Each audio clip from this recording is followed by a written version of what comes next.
Alexandra Levine welcomes you to the Alexandra Levine Live Podcast. Today, we've got a packed show, from breaking news to informative topics that will keep you well informed. So, please click the subscribe button to get notified of her upcoming episodes. If you like what Alexandra talks about, then please share the Alexandra Levine Live to others. Alexandra also looks forward to your comments during this episode. Tonight's Alexandra Levine Live Podcast starts now.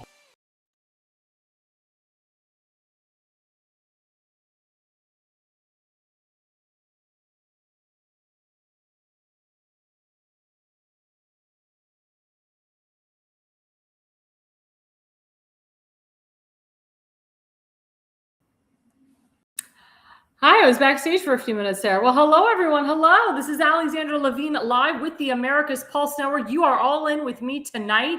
Alexandra Levine, it is great to be back.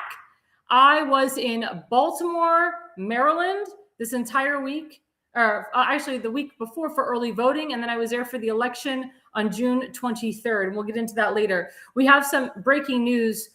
We can tell you that in Baltimore County specifically and in other places, there was a lot of shenanigans going on at the ballot box. There is some places that are under investigation right now in terms of their electronic devices, in terms of mail-in ballots, of course. And let's get to the first slide. It's from the Edgemere page. That's a Facebook page. It's called the Edgemere page. Let's put that up there. So the Edgemere page, this wonderful woman named Karen Miller wrote, "Voting question, Edgemere Elementary School electronic voting today.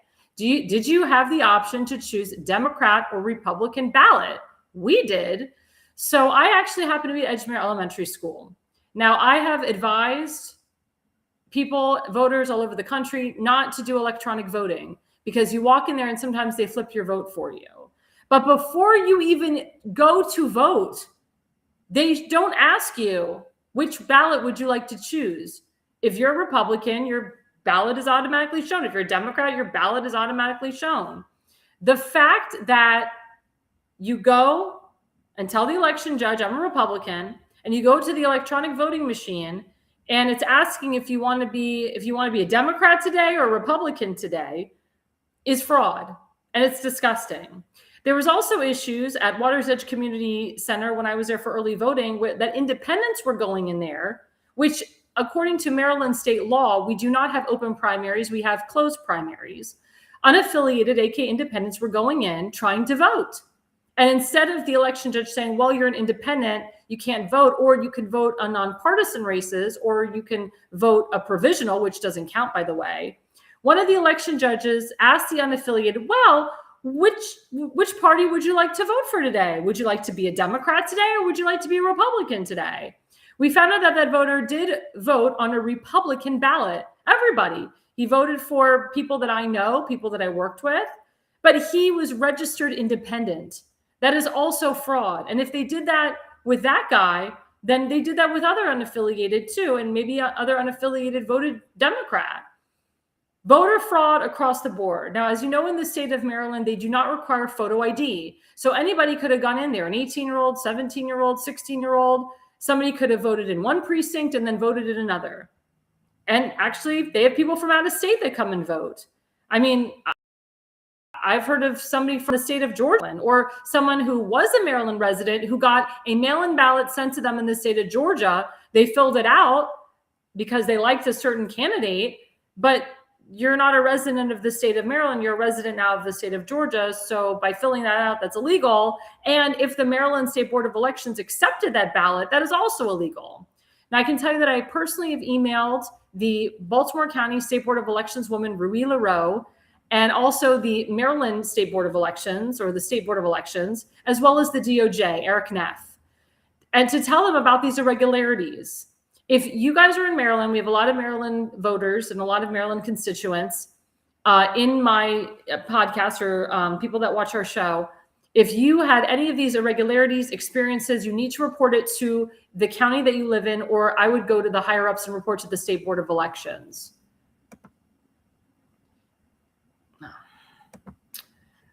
So, sorry, one of my colleagues says he can't hear me. So anyway, So we're experiencing, yes, I'm going to keep going. So anyway, so that's a very important thing. That's a really, really important thing.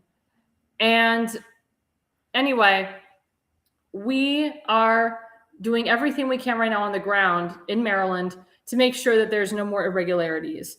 But because of irregularities, there's been a few lawsuits that have already been filed for these irregularities and to have free and fair elections. One of the first discrepancies was written by a man named Marshall Keeley. Let's put up that slide.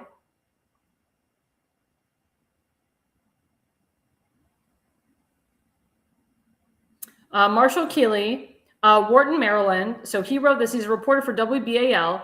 He said, voters in several Maryland counties reported confusion during Tuesday's primary election, saying electronic voting machines presented them with an option to select a party. A step election officials say should not have occurred. Let's put up the next slide.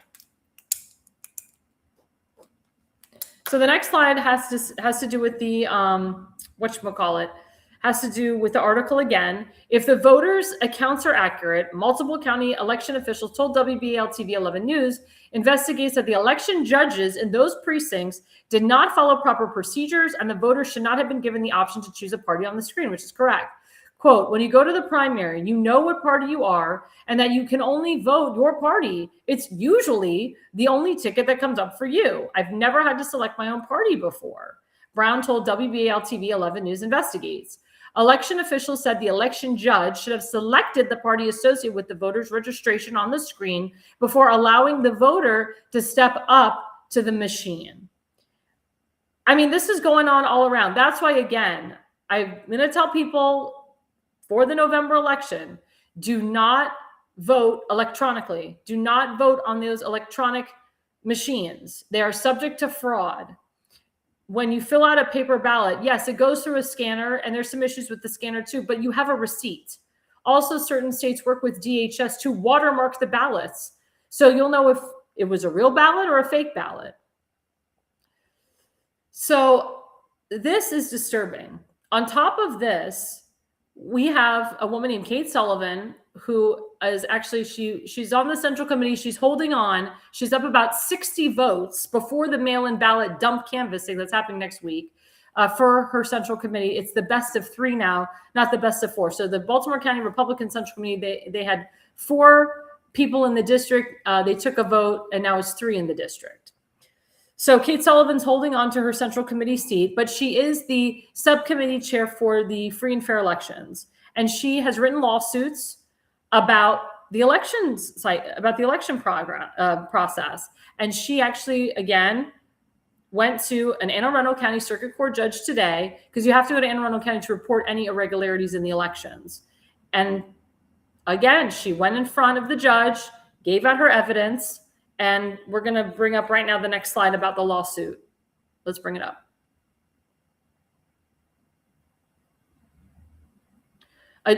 So this was Kate Sullivan's lawsuit. So a judge's ruling is pending Wednesday, that was today, on a temporary restraining order that was filed yesterday on primary election day. So that means, and my family are attorneys, so I can help you with the background of this to understand the attorney lawyer lingo.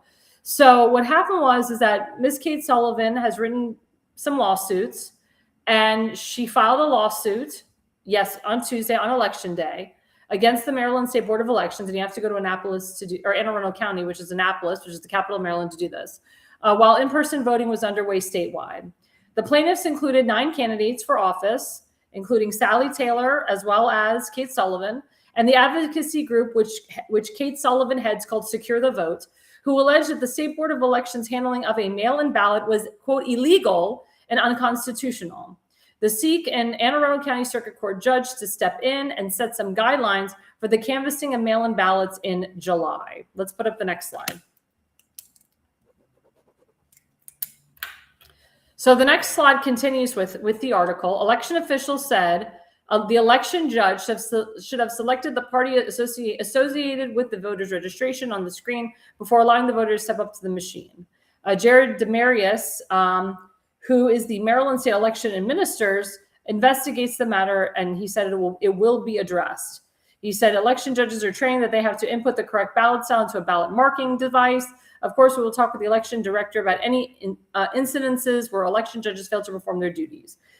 But Kate Sullivan, she's focused on the machines, but she's also focused on the mail-in ballots. Because as you know, in the state of Maryland, first they sent out 500,000 ballots, and they said, well, there was a vendor error, which was BS. So then they sent out what they call another 500,000 replacement ballots. So there's 1 million mail-in ballots out. According to the State Board of Elections, they can figure out the difference between the original 500 grand and the new 500 grand ballots. If you got another mail-in ballot and you filled it out and you didn't write the word replacement on it, then it won't be counted. So what gets counted? Does their vote get counted at all? Is it a provisional ballot? Did the person decide to go in person? And then the election judge said, well, we see that you already voted mail-in. Here's a provisional, which doesn't get counted. Provisional ballots do not get counted. People think they do, but they don't. What they do is they'll make a count of how many provisional ballots this person got, but it's not included in your overall vote count. Just to let you know, that's why when somebody asks you to do a provisional ballot, you refuse. You say, no, I'm going to go in person and vote, or I have my mail-in ballot right here, I'm submitting it. And as you know, the drop boxes, you can't trust either. We saw that with 20,000 mules, how one person can drop 10 mail-in ballots in a drop box at once, unless they have special permission to do so. So this is a huge issue. Now, I can tell you the conclusion is Kate Sullivan today was waiting and waiting. Remember, it said pending investigation, and she was denied. This is not the first time she's been denied. So what happens now? I know Kate Sullivan, she's a fighter. She'll continue the fight. She's been working with the Maryland Freedom Caucus on this. But maybe there's language that needs to be changed on the lawsuit. Maybe there's more evidence that needs to be shown to a judge, because I believe that the judge knows that there's fraud. But again, as we saw in the 2020 election, you have to really prove that there was fraud. And we know that there was fraud in the 2020 election. It's coming out now that there was major fraud in the 2020 election. But we're dealing with liberal judges, and liberal judges want to see as much evidence as possible so you can't trip. So you can trip them up. If you can't trip them up, then they'll say, well, no, nothing to see here, nothing to see here. So it's insane. It's insane what's going on. I am concerned about the mail-in ballot dumps that are coming in. They're actually starting to canvass them this week, but the canvassing in July is going to be the canvassing to really look at. So if you are a candidate, I advise you to be down there and watch the canvassing live. You can watch it live. You can watch it live stream. It's open to the public to watch it live stream. It is open to the public to watch in real time, but you have to have special permission from the candidate that you worked with, or you have to get what they call a canvasser it's a challenger / witness form. And you can get that. I can hand that out to people after my podcast, because I have one. So I have special permission from my candidate, Tim Fazenbaker, to go in and actually watch them. And I can challenge if I want. Now, there's certain rules. You can't bring a cell phone. You can't take a picture. You can't make a noise. If you see something irregular, you tell the chief judge immediately, or if Rui is there, you tell her. My biggest concern, and everybody knows this, and William Newton proved it. We all know William Newton. Everything that William Newton has said about this election is correct. And he's looked into Kate Sullivan's lawsuit, and he has dissected it, and he knows what's working with it and what's not. And it's funny because the judge ruled the same as how William Newton ruled. So William Newton is completely correct when he says there is corrupt internal election personnel in our elections. Now, there's a guy who's the president of the Baltimore County Board of Elections named Will Fuhr, who is friends with one of Tim's opponents, actually a few of Tim's opponents, J.D. Urbach, Rick Metzger, and Johnny Salling. He's friends with all those guys, and he's friends with David Marks too. And I can tell you that Will Fuhr has the power, because he's got a freaking laptop right in front of him where he can manipulate the votes, manipulate the number count. He can count ballots and manipulate them. That is called corrupt internal election personnel. Myself, Bob Long, and others have emailed Rui, have emailed the DOJ, have called upon the State Board of Elections to remove Will Fuhr from the canvassing process. Now, I saw him after the election canvassing. You know, he was there at a table by himself with a laptop and a cell phone. And I swear, if we see him next week, it's going to be a real problem.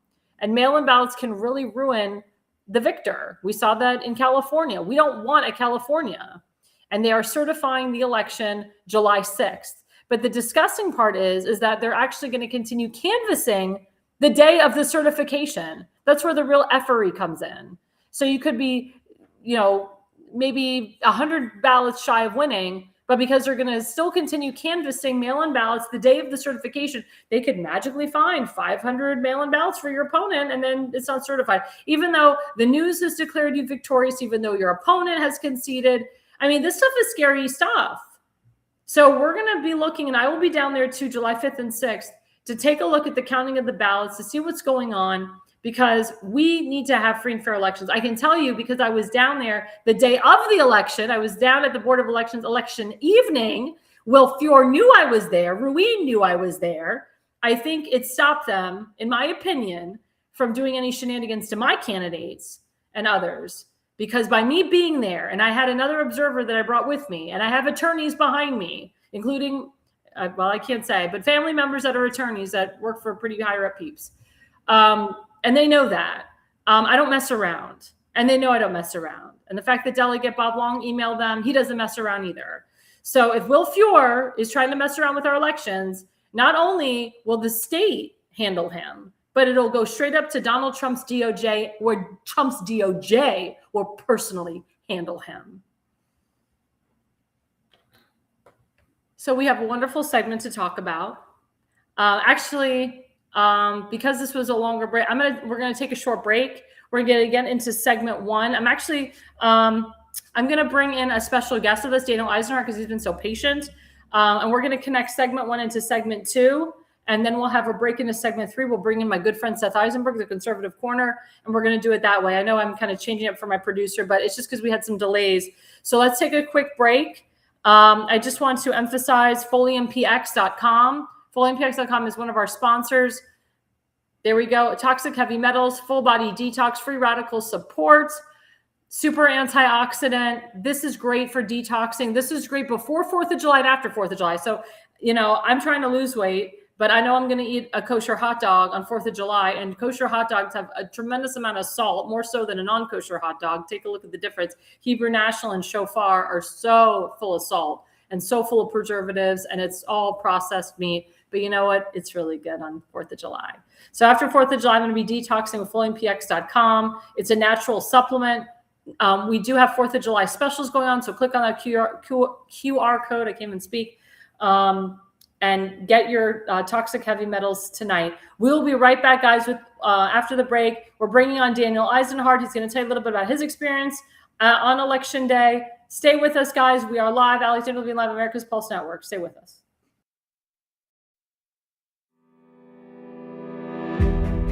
Hi, I'm Alexandra Levine.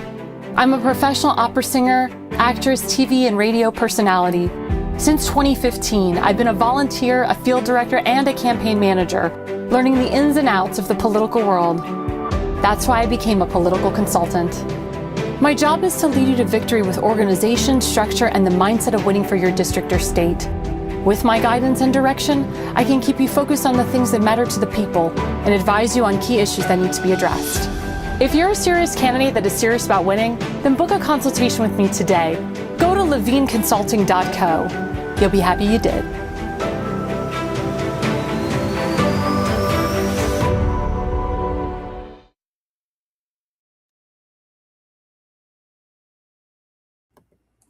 So we're going to first talk about my candidate, Tim Fazenbaker, briefly, and then we're going to bring Daniel on. Thank you guys so much for watching us.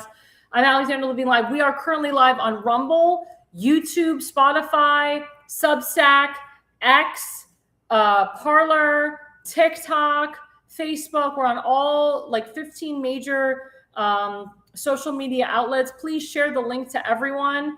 We really appreciate Donald Willinger, my faithful follower, and many other people that are watching. I know I have a lot of friends of mine, they watch it, but they don't comment. Please, guys, comment. We really want to see your comments. And if you have any questions, we'll put it right up on the marquee, and we will answer them immediately.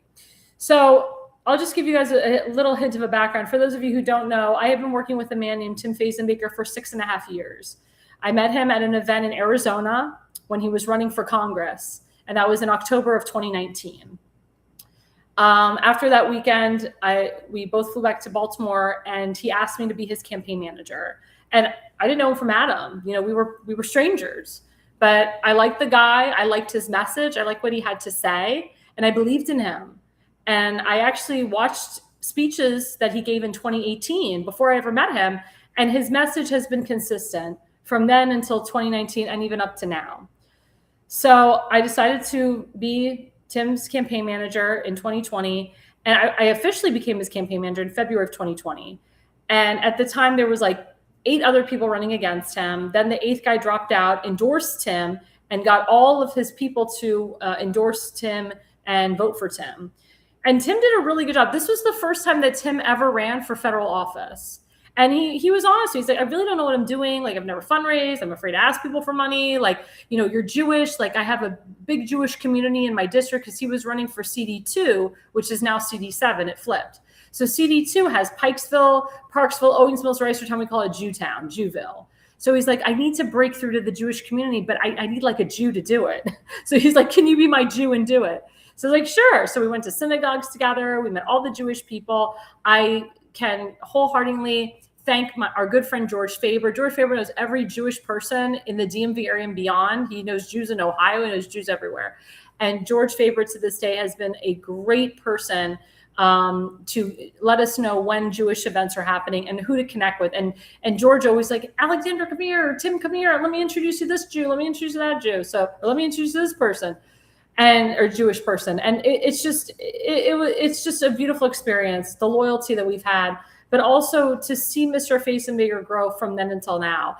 And, you know, I was only his campaign manager for a very short time, but we both worked so hard. And this was during the pandemic, by the way. So we couldn't do any events outside. We did internet rallies. We could only have like events with 10 people. Like, it was really depressing for like 3 or 4 months. But with all that debacle and all that shenanigan and the Hogan lockdowns, we actually came in a strong second place. He only beat Johnny Ray Sowling by 800 votes. 800 votes, that's it. And Johnny Ray Sowling was a incumbent sitting state senator. I mean, he is now, but he was the incumbent sitting state senator, and Tim beat him, only lost by 800 votes. Tim beat a sitting state delegate, our good friend Rick Impalaria. And he beat a guy that used to work at the White House named Jim Simpson, who's a great friend of ours too. And from that moment on, Tim made a name for himself, and he kept going and he kept fighting. And he ran for MD GOP chairman because the people wanted him to. He ran for state delegate in 2022 because the people wanted him to. Tim does not wake up and say, I think I'm just going to run for this today, or I'm going to do this for me. No, he does it for the people. If the people want him to run, then they want him to run. So after the 2024 election, you know, Tim was trying to figure out, you know, what he wanted to do. He was a member of the Central Committee. He won Central Committee in 2022. This is a 4-year term. So, and he got 18% of the vote. He got the most out of the 8 other people that were running for him for Central Committee in his district. Now the districts have changed. It's a whole new ballgame. But, you know, we were trying to think, you know, what can, you know, he was like, should I run for state delegate again? I said, well, it's really hard to run against 3 incumbents, and we get the Essex area, and, you know, Essex is like Rick Metzger's base and Saling's base, and it's kind of tough. So when the new councilmatic was announced, because it was 7 seats and they were expanding it to 9, the people actually voted to expand the county council from 7 to 9. We looked at where the district was going to be, and Tim is in District 9, and that is Sparrows Point, Edgemere, Dundalk, and a sliver of Rosedale, no Essex. Now, Rosedale, I would say, is like the more liberal of the 3-4 areas, but it's just a sliver of Rosedale. There's not that many voters in Rosedale. And actually, the Rosedale voters loved Tim. So when we found out that we weren't going to have Essex, and it was literally Tim's base, because Tim lives in Sparrows Point, we're like, oh my God, this is great. Like, this is what we're committed to. We're gonna fight this district. We're gonna win this district. These are my peeps. That's what Tim would say. These are my people. And Tim's voters are extremely loyal to him. And for people that don't know this, Tim is the HOA president of where he lives in Sparrows Point. And I can tell you, it is such a joy to campaign for someone in their neighborhood where all your neighbors love you. Because Johnny Oshevsky lives in Miller's Island, and his neighbors hate him. They're all Republican, and Johnny is a Democrat. They hate him. but all of Tim's neighbors love him. He's got such loyalty. The people know that he has been screwed over the years by the establishment RINOs. And the establishment tried to push a no-name RINO to beat Tim. I mean, I didn't know this guy, J.D. Urbach, from anything. I didn't know him at all. And they pushed this guy. And it's interesting because we knew that he was going to run against him before he even announced he was going to be a candidate, because his name kept coming up. So J.D. Urbach, on his own accord, not us, we didn't Photoshop or Autoshop or whatever, or fix any of these photos, but J.D. Urbach had photos of himself shaking hands with Governor Wes Moore, who's a hardcore Democrat, Senator Chris Van Hollen, who's an anti-Semite who loves illegals. As you know, he used taxpayer dollars to try to bring back Kilmore Obrego Garcia. He also had pictures with establishment people like Rick Metzger and Johnny Ray Salling. And he had a picture with the Congressman John Yashevsky, who's a hardcore socialist Democrat. And also, Mr. J.D. Urbach wrote several posts on his Twitter feed stating how much he loved Pete Buttigieg and how he wanted Pete Buttigieg as the next president. This was before the 2024 election and beyond. He also came out in support of Liz Cheney. He also came out in support of Mark Milley. He also came out in support of Rex Tillerson, all these anti-Trump people. So, you had J.D. Urbach, who's running in a very hardcore MAGA conservative America First district, bashing Trump, hating on Pete Hegseth, and he thinks he's going to win this district and beat Tim. Well, I can tell you that Tim and I were literally thrown the kitchen sink, Tim more so than I, but I got a lot of the brunt of it too, from these stupid idiot haters that have been shitting on Tim for almost 10 years. Now, I can tell you, I have never seen such vitriol in a election in my life, and I've worked on many. The only other person I know that has gotten hit by the establishment and the Democrats in this is a man named Donald Trump. And he ended up winning the whole effing thing. And this was the line that I thought about this. And Tim actually said it a couple days before the election. And I agree with this. And Tim said, they're not coming for me. They're coming for you. And I'm just standing in the way. And that's the truth, because the establishment has been coming for their constituents for years, trying to get them to play along. We actually have video. I don't have it tonight, but we have video of elected officials that are attacking their constituents, not only attacking them to the point of threatening them, but attacking them to the point of giving them peace orders, silencing them, having police show up at their house randomly, threatening them, lying about them, to the point where they could lose their livelihood, their children, their husband, their wife. I mean, these are elected official Republicans in the state of Maryland. They're just RINOs, Republicans in name only. So let me just say that Tuesday night was a beautiful night for Mr. Faze Maker and for myself. That man worked so damn hard, and he won because of the people. And we thank the people for shutting out the noise of the RINO establishment. We thank the people for believing in Tim and sticking by him and the loyalty that they have given him for years. We thank you. And we are on our way to winning. And Tim is on his way to being your new county councilman and a very MAGA. I'm crying because it's when you do elections with somebody, the whole thing is very emotional, because Tim and I, especially Tim, have worked so hard, and he got beaten up to a pulp, but he took the shots and he took the blows for you guys, for his constituents, because he loves his community and his family so much. Sorry, now I gotta be strong now. Whew. But it's the truth. And it's just such a beautiful thing to see. And he almost, well, I don't want to give it away, but he got emotional. He got emotional because he called his wife right away and his kids. And of course they were so happy for him, because it's been a long journey. It's been 10 years of the establishment Republicans punching on him and censoring him from the Central Committee and lying about him and talking crap about him. And some people who don't even live in his district are still shitting on him and saying they're going to help his opponent, who's a very lovely woman. She's a Black Democrat. She's very sweet. But instead of all Republicans coming together They don't. They don't want to come together. They don't. And it's very, very sad. It's very sad. But Tuesday night was a beautiful night for Mr. Phasemaker. Let's put up the first slide. Let's put up the numbers that came in for him. So, oh, hey, Seth. Oh, we brought you up. Hey. So thank you, because Seth will make me stop crying, because Seth will curse and it'll make me feel good.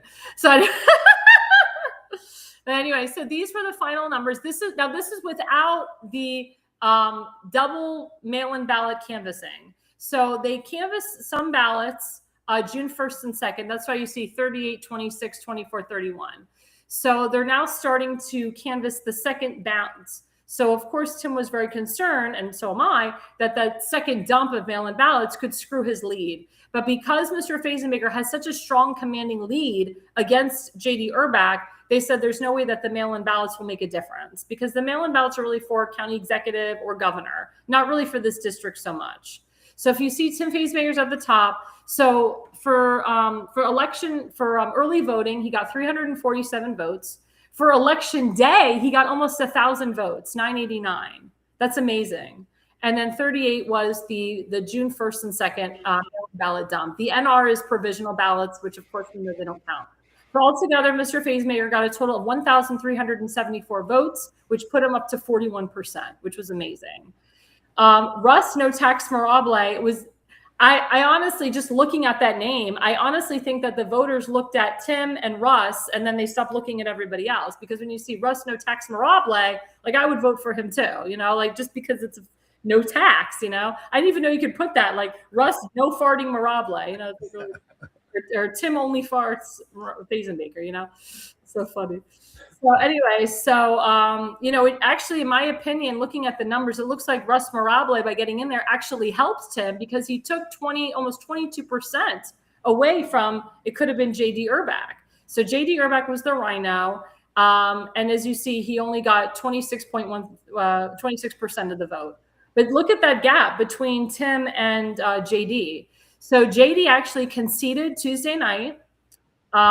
So once you concede, that's it. He not only conceded on the phone with Tim, but he also wrote a concession on on Facebook. Let's put up the second slide. So this is J.D. Urbach's concession speech. So I'm going to read it. And Seth, can you hear me? Yeah. So I want to read it. I want you to comment, Seth, afterwards. I want you to let me know if you think this is like a Melba toast, an uplifting concession speech. And I want to have my viewers, Donald Willinger and such, I want you to comment as well. So J.D. Urbach wrote, "Thank you to my family, friends, volunteers, and supporters. I'm grateful to everyone who offered prayers and words of encouragement over these past 6 months, and especially to those who honored me with their vote in today's Republican primary. While we did not come out on top in today's election, this campaign was about standing up and offering voters the choice of a vision for our community, rooted in experience, commitment, and integrity. I'm proud of our effort and of the conversations we had and the relationships we built. Campaigns may end on election day, but the work of strengthening our communities never does. I choose to remain optimistic about our future and committed to the values that inspired the effort from the very beginning." So Seth, my question to you is, what do you think about that concession speech? Is that uplifting? Is that like, congratulations, Tim, I support you? What do you think in your opinion? This JD guy is the short guy, glasses, right? Yep, he's a short, dork. heavy set dude. Okay. Yeah. There's nothing sincere in that whole speech at all. And when people start mentioning, integrity, honor, and this, that means they don't have any. Mm-hmm. So they got to keep saying it so people start to think they do. This guy was running his mouth about Tim and everybody else, wasn't he? Yep, he was. Yeah, it's what this is I'm not admitting I lost. I'm not admitting Tim beat me. I'm just saying we gave it a good try. Mm-hmm. And now I'll try again. Now, my question to you, Seth, is, now that, Tim is a Republican nominee for this district, do you think that JD's voters will come over to Tim's side and they'll vote for him and support him? I would like to think so. I mean, but I think Tim is going to face the same thing that unfortunately Dan Cox is facing. If they didn't vote for him in the primary, I'm not voting for him. I'm going to take my toys and go home. Right. People get way, way, way too personally involved with their candidate. Mm-hmm. If they lose, they lose. You voted for them. Now it's time to go to the next step. I mean, That's why I think everybody, no matter what race you're in, If you lose, you should come out and support the nominee. Like, hey, Mr. Faze ran a very good campaign. We just came up short. I would like to think everybody who supports me is going to support Tim because I'm going to as well. Really, that's all they got to do. Doesn't have to be some big, long 10-page speech. Just, hey, this is who we have to support. Let's get behind him. But nobody listens. And I went in the back. I went in the background. Okay. Yeah, I see you. Oh, okay. I don't know why I went in the background, but it's good. So anyway, there you go. Oh, there you go. Yeah, I know. I was like popping up. Yeah, I was going to ask you a question, bring on Dan, but I'm glad. Dan, can you hear me? I can. Good. Sweet, and you sound great. Thank So I just want to say for the record, I'll be honest, it got very personal on the campaign trail, especially with JD's family. So JD's, I think, oldest sister attacked me personally. I was literally talking to a voter literally about Fort Howard. So Fort Howard was literally on the ballot. That's one of the reasons why Tim won, because Tim has been very strong on Fort Howard. And this is why Daniel Eisenhart actually did very good for his first run and won the Central Committee, because Fort Howard is for our veterans. You know, this Seth's a veteran. And freaking Westmore wants to put Section 8 housing. And honestly, I believe that he wants to harvest it for illegals and criminals and so forth. And he wants to destroy this beautiful historic landmark. And Tim and I and Daniel and Kim Stansberry and Frank Niehoff and Bob Long and others, you know, we've been reaching out to the president. We've been reaching out to Pete Hegseth and the federal government to make Fort Howard a memorial national park, to declare it that, so that state cannot come in and throw in their Section 8 housing crap. And I believe, in my opinion, it will happen. I believe that if we keep pushing for it, it will happen. But I can tell you, like I said, this got pretty nasty. So I was talking to a voter about Fort Howard, and JD's sister, you know, just said to the voter, who had just had a stroke, by the way, whatever that girl's saying, she's a liar. She's a liar. Ah! Like, that's what she was. It was awful. It was so horrific. It was so bad. And then Salling was there, and he was calling us all liars and horrible things. Then there was a woman during early voting named Mary Taylor, who also did a Fort Howard type of event that was ridiculous. She had just lost her case, actually, and Daniel can talk about that a little bit, with our friend Mr. Fitzpatrick. So she had just lost because Mr. Fitzpatrick's charges were completely dropped, and I'll let Daniel get into that in a minute. So she literally came to Waters Edge Community Center to heckle me. And she told me that she was literally there to come heckle me. And she said, I have JD Urbach, and Daniel was there as a witness. She said, I literally have JD Urbach's father here to heckle me too. So I said to myself, I'm not going to deal with this woman all day. So I actually went up to where the Board of Elections employee was, who's a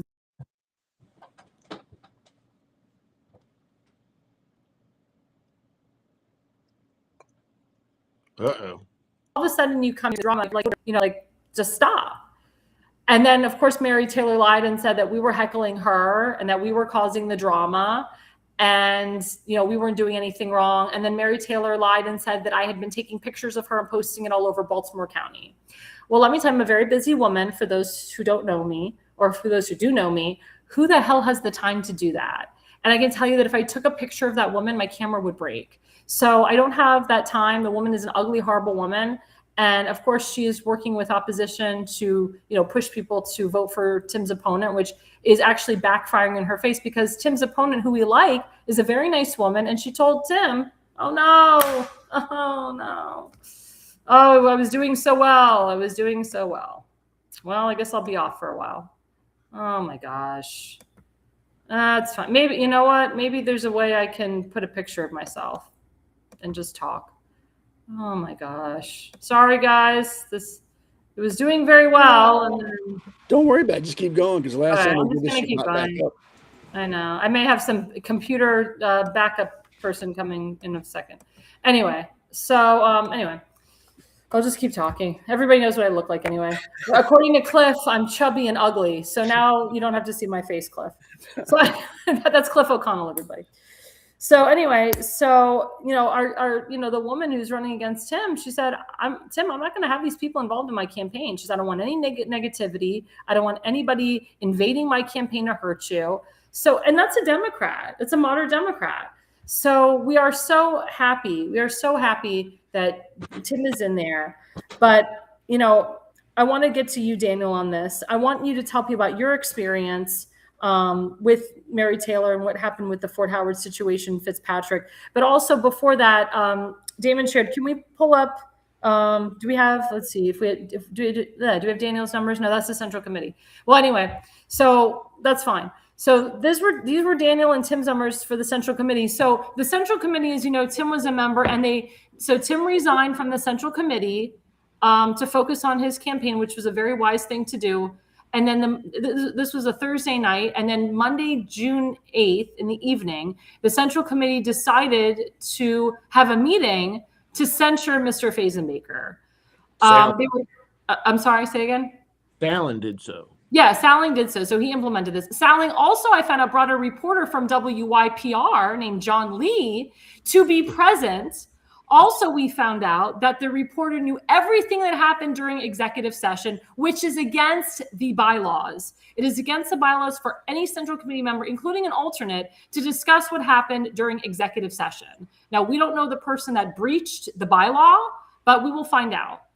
I can tell you as of today, several conservative people from the Baltimore County Republican Central Committee are currently resigning because of the crap that they pulled on Mr. Fazenbaker. So Mr. Fazenbaker was a private citizen at the time of his censure.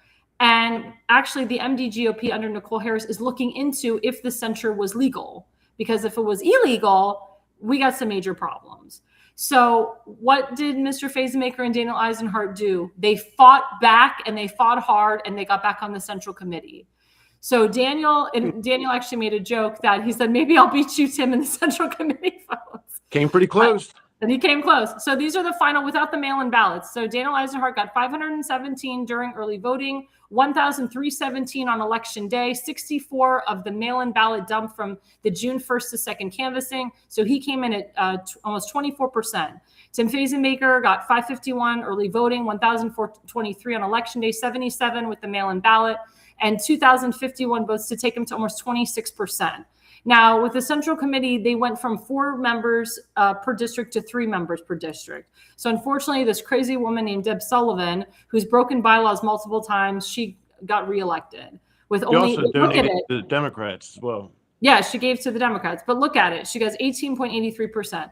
So Daniel, sorry, I talked so long. So Daniel, my question to you is, now that you're on the Central Committee, you're back on the Central Committee. You'll be sworn in November. Mm-hmm. Yep, you'll be sworn in November with Tim. Tell us how that journey was on election day, or actually early voting on election day, the lengths that you had to go through to get to where you are today, and your vision for the party. I know that was a lot. Well, thank you for those questions. I know we have the Central Committee stuff up and those numbers, but I didn't really campaign at all for the Central Committee. I just put myself up there because that was my initial, that's what I was going to run for initially, to continue my Central Committee role and get reelected. But I also got nominated by 2 people on the Central Committee, I guess right around Christmas time, to run for Senate, to go after that Fallon fellow that we've been talking about, who isn't very well liked. And so I accepted that nomination after talking to April Babcock. She lost a son. I have 2 children, 10 and 12. She lost a son very young. I think he was like 14, to drugs, to fentanyl, something laced with fentanyl. And when Tim introduced me at his campaign fundraiser as the next state senator, I had already told him I wasn't going to run. So I thought it was kind of like a joke. And I even explained it to the people there that, I would look forward to working for the Central Committee, and then even potentially helping Tim or Kim Stansberry out. But the response that I got from Tim's patrons there was enormous. And what they said was that Sallen, who I barely knew, wasn't answering their calls and wasn't coming to the table. Now, I got involved in politics because the current councilman, who Tim may very well take place of, Todd Crandall, he's my neighbor. And I don't have anything bad to say about the guy. He's been a great neighbor.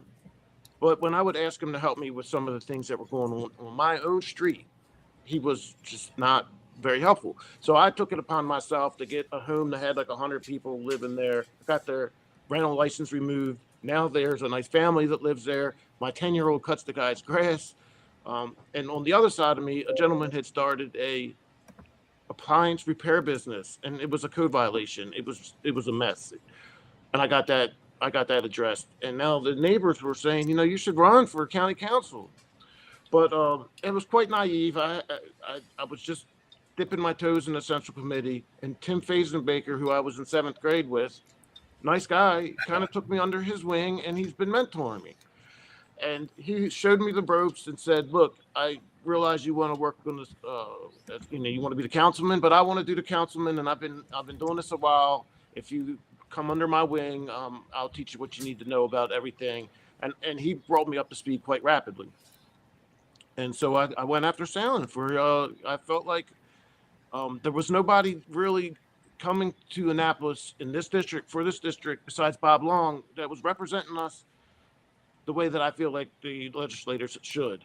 If you start looking at Saling's voting history, he votes with the Democrats all the time. Well, 47% of the time, not all the time. There's only 2 other senators that have a more leftist, more liberal voting history than him, and they vote 50% of the time. 2 other people. And so, I noticed that, and I started saying, well, you know what, I will accept this nomination because I want my Republican representative to go down there and say no to taxes for green initiatives and empower and those things. And for, not that I don't think we should have SNAP benefits, but I just don't feel like as a conservative Republican that I want to vote with the left to give them more. I feel like we need to get them some jobs and stuff. So not that all of his leftist voting was wrong. Some of it you have to do. I hear it all the time. Well, you can't go down there and get anything for your community if you don't vote with the left. Well, I just think that's silly because if he's the 3rd worst left-leaning, that means there's 47 senators. That means 43 other senators have voted left, less than him and more conservative. So I guess my point is I don't want to raise taxes and tax bikes and things like that, and just so that we can get a park in Essex. Right. I came to this to try and clean up Back River and restore school safety. And not one time in 12 years has Senator Sound ever proposed a bill to clean up or protect the waterways here in District 6. No, he lied. He said, Back River is great. Everything's good. He and his butt buddy, Rick Metzger, go down there and lie. There we go. So thank you, Damon Shred. So these were the final numbers before the mail-in ballots of Daniel Eisenhart. Let me tell you something. Daniel really, he gave Saling a run for his money. Because guess what? And I think about the parallels of this. So Tim Fazenbaker lost to Saling in the primary for Congress by only 800 votes. Daniel Eisenhart lost to Senator Saling by only 805 votes. This is history. This guy, Johnny Ray Saling, is an incumbent state senator. He's got a guy, Daniel Eisenhart, who's never run for anything in his life, who's this up-and-coming young guy, and he gives him a run for his money. 42% against 60% is not a shellacking. Daniel, what you did was so inspirational and so uplifting, and you should be so proud of yourself. And that's why I am happy that you're in the Central Committee. I know they're all breaking apart and everybody's leaving, and they have to because the RINOS are just awful. But if we just have that one conservative man, you in there, just that one person who could stick it out for 4 years, I'm telling you, you will come back with vengeance. You will definitely beat Saling. Hopefully Saling won't run again in 4 years because there's investigation that he doesn't live in his district. And we found breaking news. His wife Charity actually confirmed on a Facebook thread that he doesn't live in his district, that he's been living comfortably in their beautiful home in Timonium, which, Daniel, is that a part of Mr. Saling's district? No, Saling's wife confirmed with me months ago. I screenshotted it. They live in Timonium. Mm-hmm. He had a house in Essex. It's well known he had a house that he didn't live in Essex. He stayed there periodically to circumvent the law. And then he sold that house in March. And just 2 weeks prior, I'm throwing some numbers. It was on a room for rent that came up in Dundalk, that came up about a month or so on Zillow before he posted his home for sale. just in March. He took a room for rent in January. Room for rent came on Zillow, and it stayed on there about 10 days, and then he accepted, and then it's not on there anymore. And so it's safe to assume that that's the room that he rents, because that's the address that he put on the failed petition that he tried to have a peace order put against me when he accused me of stalking him and harassing him and making violent threats. Are you listening to this stuff? This is sick stuff. This is real.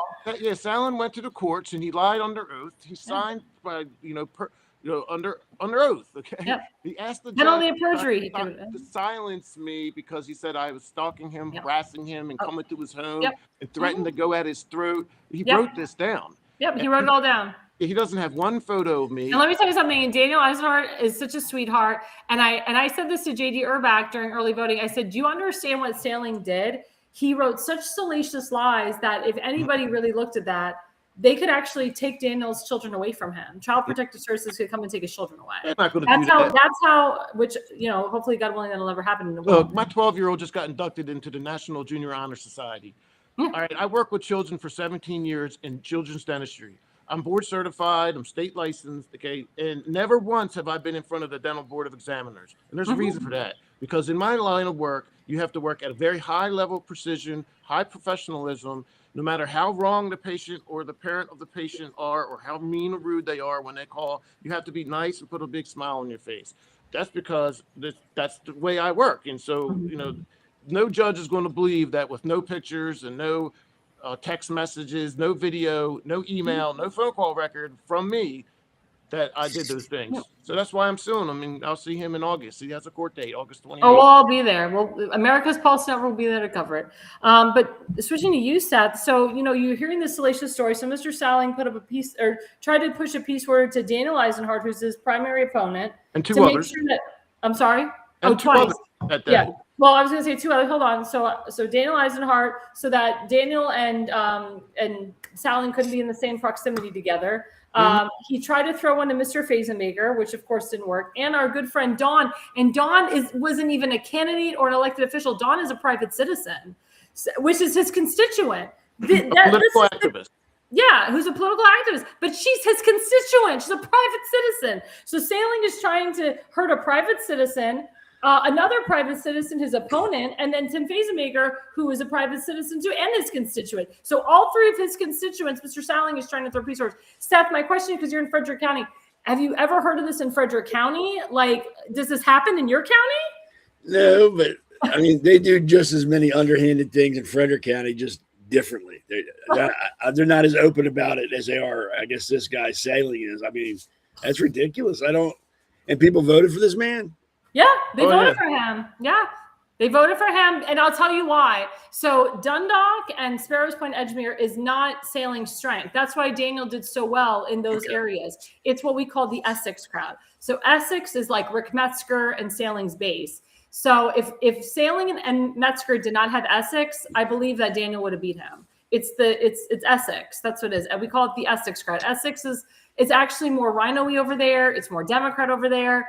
But where Daniel Eisenhart lives and where Tim lives, it's hardcore MAGA, hardcore America first. So when we get the final tallies and we'll break down the precincts, we'll see where Daniel Eisenhart really shined through the precincts and where Sailing shined through the precincts. Well, this is his time. But I can tell you, people are really looking into the fact that he does not live in his district. In my opinion, he should be removed from office. He really should. And there's a guy, Justin Holliday, who's running against him. I can tell you, he's a very nice guy. He's more of a moderate Democrat. He came to our rally for Fort Howard. Oh, Chinese got her again. So I urge Republicans to vote for Mr. Holliday in November. I really do. So this is another breaking story. Go ahead. Well, let's hold on. Listen. Let's keep this together. People are not aware that there are active investigations going on right now. Active investigations.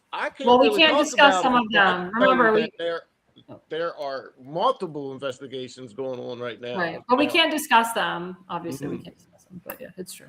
He just might not be there in November.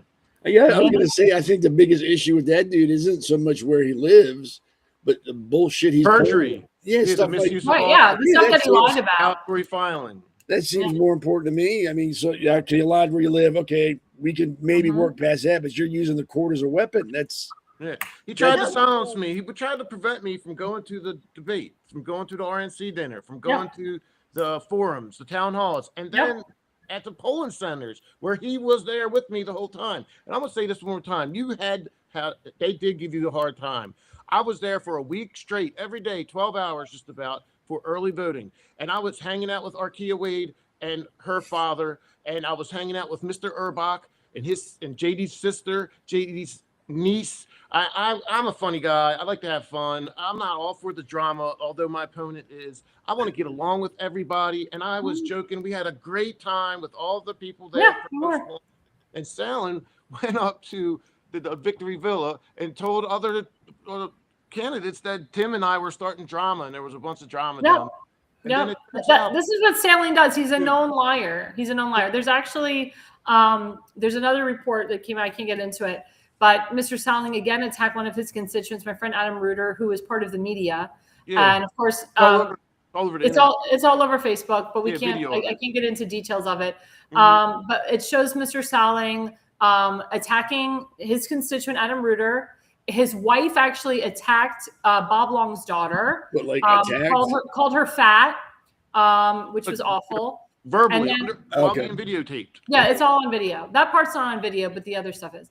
And then there was a black woman who's also Salen's constituent who's trying to calm the situation and say, hey, like, we're adults here. Like, let's not do this. There's children here. And Salen is heckling her and attacking her and telling her to shut up. It's all on video. So I'm like, that's why I'm telling you there's. You guys voted for. Look, for 4 years, I said I was going to clean up Back River and restore the smell and try and go after the wastewater treatment center.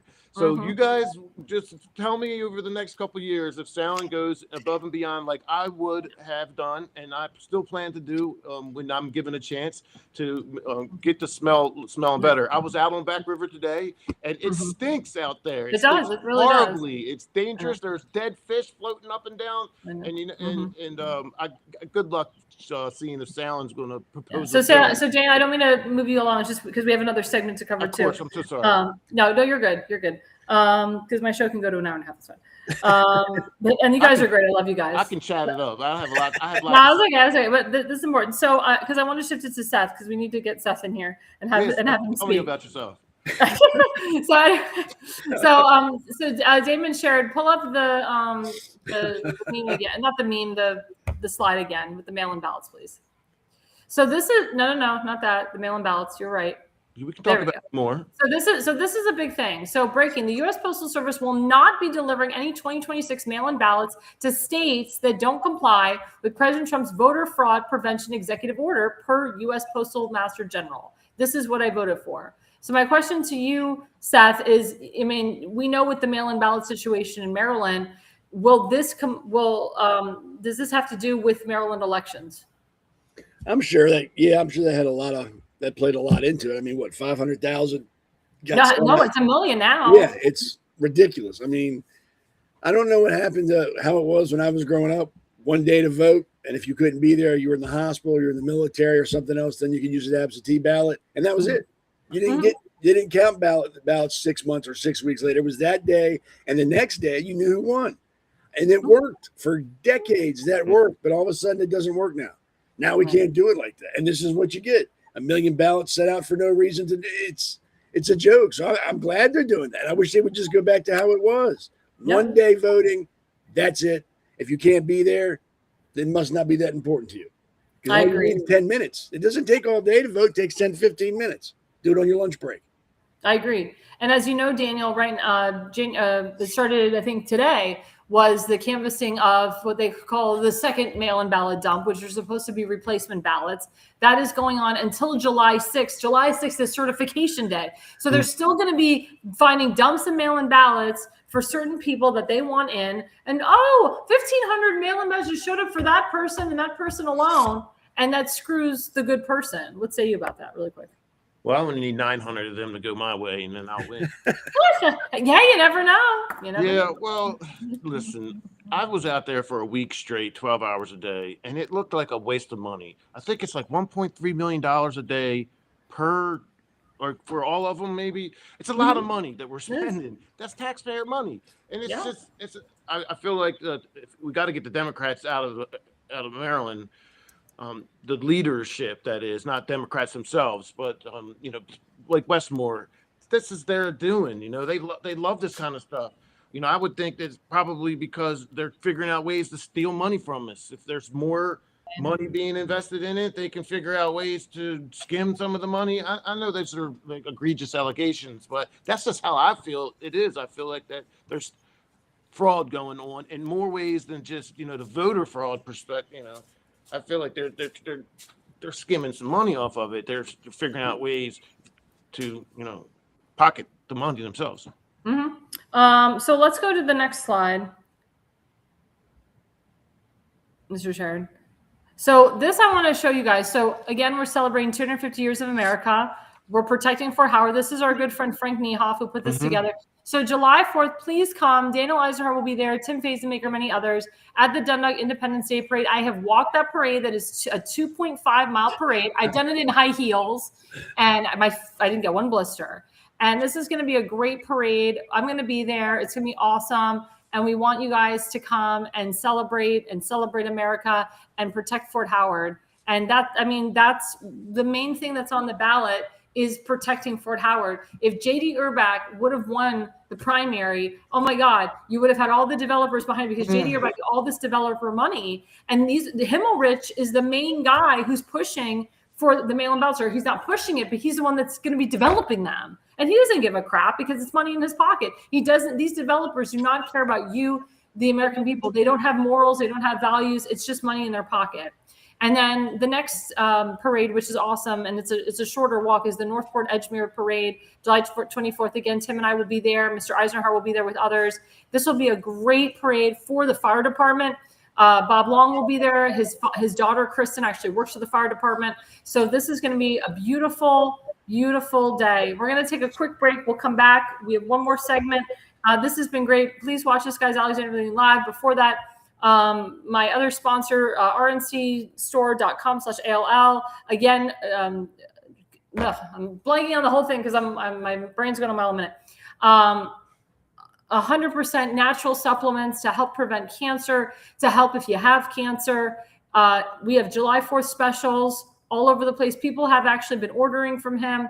John Richardson's a great guy. So go to rncstore.com/ALL. We'll be right back after the break. Stay with us. Welcome to America's Pulse Network. This is APN's very own White House correspondent, Alexandra Levine. This is so amazing and miraculous. We've never had a president in the history of our nation doing this. And we hope to God that he continues doing this forever and ever. Thank you. God bless you, everybody. And God bless President Trump. And God bless you. Hello, everyone. This is Alexandra Levine with the America's Pulse Network. I am the White House correspondent right here in the heart of D.C. as President Trump is celebrating 250 years of America and the military. Subscribe and follow America's Pulse Network on the above social medias.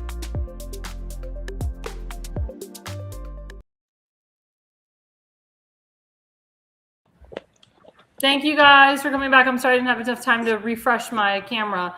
Sorry about the camera stuff. Oh, sorry, somebody's talking in another language I don't understand. Sorry. It's all good. I learned multiple different languages. But anyway, so, oh my God, that threw me off. I just start again. Hello. Spasiba. Harasho in Russian means good. Harasho, everyone, harasho. For my Russian people that are watching. I do have actually a lot of Russian and Ukrainian people from Ohio and Florida that are watching. So harasho. But anyway, so going back to segment 3 now, staying with elections, I'm here with Daniel Eisenhart, who is the incoming Central Committee member. I'm already going to call you Central Committee member. In my mind, you've already been sworn in. And, Seth has done so much. Seth, I know you've run for office. I think you ran for school board. Is that correct? Yep. Yes, I did.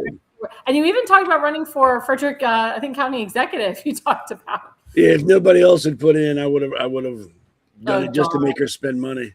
Oh no, she's a moron. Yeah, she's. I just want to say on another note, Montgomery County, I should say, is getting the most liberal, hardcore socialist, pro-Hamas, pro-Palestinian, free Palestine county executive. It can't get any worse, and that's what's happening. Oh, it's disgusting, and that's what's his name is Will Jawando, and he believes in a $25 an hour minimum wage. I mean, the guy is a piece of crap. But this is going to be the next county executive of Montgomery County. And I have a residence there, and my brother-in-law is up there, and it's awful what's going to happen in Montgomery County. Because Mark Elrich, you would think he was so bad, but no, the socialists have to take it a step further, as we're seeing in New York. And I'm going to pivot to you about that, Seth. What do you think about these pro-Hamas communist people that won their primaries in New York under Mondami and Bernie Sanders? What say you? Well, what we're seeing is a trend in the Democrat Party it's slowly turning to the Communist Party. And they can try to deny it all they want. They can argue it. But like you said, look at New York. No Democrats were elected. Socialists were elected who ran under the Democrat Party. And apparently the Democrats are out with that because they didn't push them out and say, no, we're not associated with this. This isn't us. So they're on board. And it's slowly happening across the country. Montgomery County, like you just said, New York is inundated with social communists now. It's happening everywhere slowly.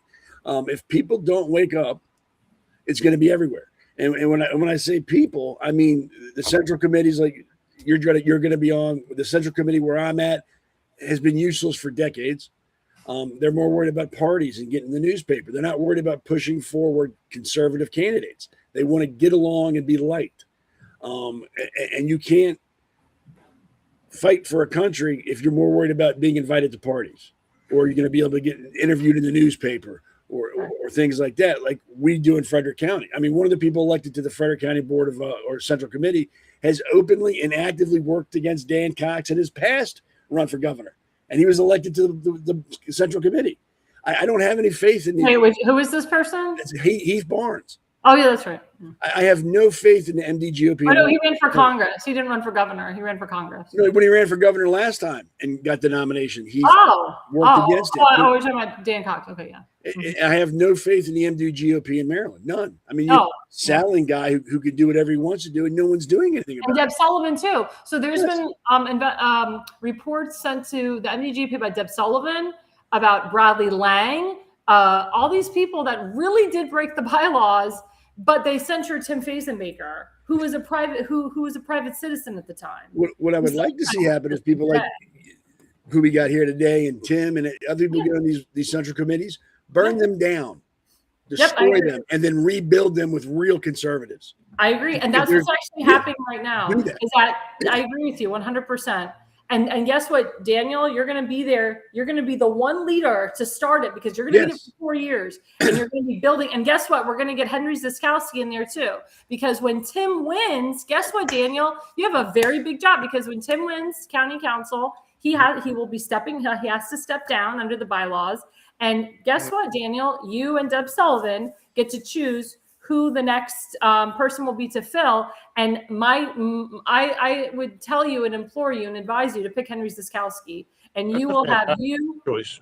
I'm sorry, say again. Fantastic choice. Yeah. Henry Ziskowski it'll be too conservative against Deb Sullivan, who's a real Democrat, and she should be removed anyway. But you guys will fight. And you and Henry will be there for 4 years, rebuilding the Central Committee, rebuilding the party. He'll run for delegate again. You'll run for Senate again. Maybe both you and him will run for delegate again, depending on if 2 delegates retire or whatnot. We'll see. But you guys are going to be a powerhouse, Daniel. You and Henry together will be a true powerhouse because it only takes one person to be a leader. That was Tim.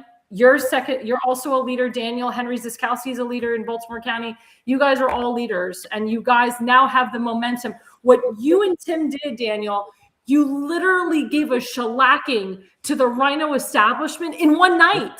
In one night. You should be so proud. You didn't have party endorsements. The party did not endorse you, which was great. You didn't have special interest donations either. I didn't take you didn't get any special interest lobbyists, any type of BS people. None of that. No PACs or anything. No PACs. So now everybody's coming to you. They're going to come to Tim. They're going to try to kiss his ring. And guess what? We're going to make them pay. My phone is ringing now. People were curious and asking me things about how did I do that? People were curious. Yeah. And Daniel, you made a name for yourself. You're going to continue to make a name for yourself. And that's how it starts. And sometimes it takes 4 to 6 years to make a name for yourself. People are saying I should be proud. I'll tell you what, I you should be very proud. I understand that, but listen, I am really hurt. I feel bad because the people are going to be, again, another 4 years without good leadership. And I was out on Except the back. Except for Tim. Well, like from the state. Right, from the state. Yeah. Well, we got Bob down there. But we have Bob. Bob is the only good one. And I just worry that we're not going to get those bills proposed to get the Back River cleaned up. Like that's what I wanted to do. And it's another 4 and the years. bridge. The bridge. So I don't have time to be proud about how well I did. I'm more concerned about my constituents still getting leadership. And guess what, Daniel? You have constituents now. Those constituents have voted for you. I mean, they're your constituents. You're an elected official. You were elected by them. True. So guess what? You listen to their concerns. You do the will of the people. What did those constituents vote for you? They voted for you to fix Fort Howard. They voted for you to fix Back River. They voted for you to start with the work of the bridge.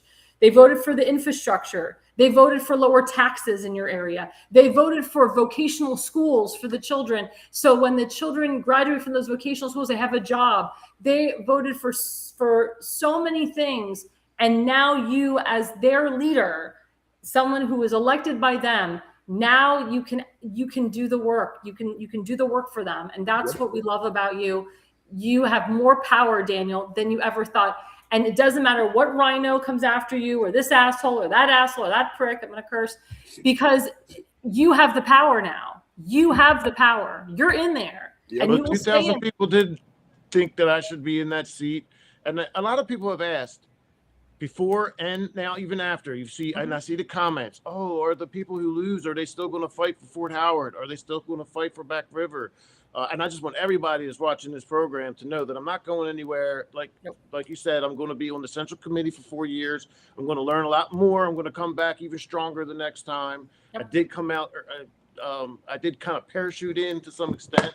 And I learned a lot from this experience. And I'm going to continue to fight for the community, just like I said I would. Yeah, I agree. So before we go, I'm just going to put up a couple races. I want you guys' opinions. So the first one, of course, was the gubernatorial race of who won. Dan Cox won again against Governor Wes Moore. As Seth said, there was a lot of people that were shitting on Dan Cox. Dan Cox did not get help from the party. Nope. Dan Cox did not get establishment people endorsing him. Actually, his former lieutenant governor nominee, Jordan Schiffinelli, endorsed Ed Hale Jr. So Ed Hale Sr., rebellion. Yep. So Ed Hale was a Democrat. He was running as a Democrat originally to try to primary out Wes Moore. And then he figured, well, I definitely can't beat Wes Moore as a Democrat. So I think I'm just going to switch parties and run as a Republican. And he still lost. He still lost because you don't do that. And people were comparing him to Donald Trump and all these people that switch parties. Well, Donald Trump didn't switch parties to run for president. Donald Trump has been a Republican for a long time. He was a Republican as a private citizen. So people are like stupid for saying this. And there's some hardcore conservatives, and Seth, you and I know these people, I will not say their names, but there were some hardcore ass conservatives that were ride and die for Dan Cox and ride and die for Trump, and they all freaking endorsed Ed Hale, and they stood by Ed Hale. And when I saw all these endorsements of the Rhino establishment coming for Ed Hale and all of these people endorsing Ed Hale to the point where, and Daniel, you were with me, Fox 45 and Edgemere Elementary were coming out for Ed Hale. And WBFF were coming out. They were doing pieces on Ed Hale because they automatically assumed that Ed Hale was going to win. And Dan Cox did better than expected. Fred, what say you about this? Or not Fred, sorry, Seth. What say you about this? Because he's in your county. He's in your district. I know Dan, and I'm not going to go say like we're personal friends, but I know Dan. I've talked to him several times. He's a very intelligent person. He definitely has a direction he wants to take things. And I think he has that presence to be able to do that. The only thing I can see that's going to hold him back are the morons in the Republican Party in Maryland. The rhinos. Oh, I didn't, he lost last time. He's going to lose this time. Well, if you don't vote for him, you're right. He's going to lose. So, put on your big boy pants, wipe the tears away that your guy didn't win, and get behind Dan Cox, or you're going to get more again. And if you don't vote for Dan Cox because you think he's going to lose and you vote for Moore or whatever, you have no right to complain anymore. And this is very important for everybody who watches this now and later. Pay close attention to your central committees and see what they do. If your Republican Central Committee isn't loud and proud about Dan Cox, you need to vote them all out immediately. Yeah. There's no question. If they're not like like I said before, my Central Committee, when Dan got nominated last time, went behind him and worked against him because their girl Kelly Schultz didn't get the nomination. So they worked actively against Dan Cox. I'm going to watch them very closely this time. If they do it again, I will start calling people out and make sure they don't get reelected. He is the nominee. It's either him or Moore. That's it. So I agree. Pull your big boy pants on and vote for Dan Cox. Yes. So Seth, do you agree that we should all come together and get behind Dan Cox and say, hey, regardless if he won or lost, if we like him or not, he is our Republican nominee for governor. We need to get behind him. I'll break it down even further than that. If you don't like paying almost three-quarters for almost half of what you make into taxes, if you don't want to pay a paint can tax, what else they got now? Other taxes that are coming out, hitting small businesses for uninsured insurance premiums are going up. Everything is going up. If you're okay with that and don't mind throwing your money away, then by all means, support more. If you want to keep a little bit more of your money in your pocket, be able to support your family, start working things down, getting taxes lowered to a reasonable level, then you go with Dan Cox. It doesn't matter if you like him or not. Look at your paycheck and go like, hey, I'm satisfied with working 50, 60 hours a week and all these taxes coming out. Or this is bullshit. I'm busting my ass and they're bleeding me dry. Something's got to change. It's really that simple. Give more money away or keep more money. That's the only way to look at this. And if you want to keep more money, then you have to vote Republican. You have to vote Dan Cox. I was just very shocked at people who I thought, were so hardcore Trump. And actually this lady who was from Talbot County, she called me and she said, everyone on my Central Committee, we're all Trump people. You can't be on our Central Committee if you don't support Donald Trump, but I support Ed Hale Jr. or Ed Hale Sr. I keep saying Jr. Ed Hale Sr. And I'm like, okay, you support Donald Trump. You only want people that are Trump supporters in your Central Committee, yet you're endorsing a Democrat.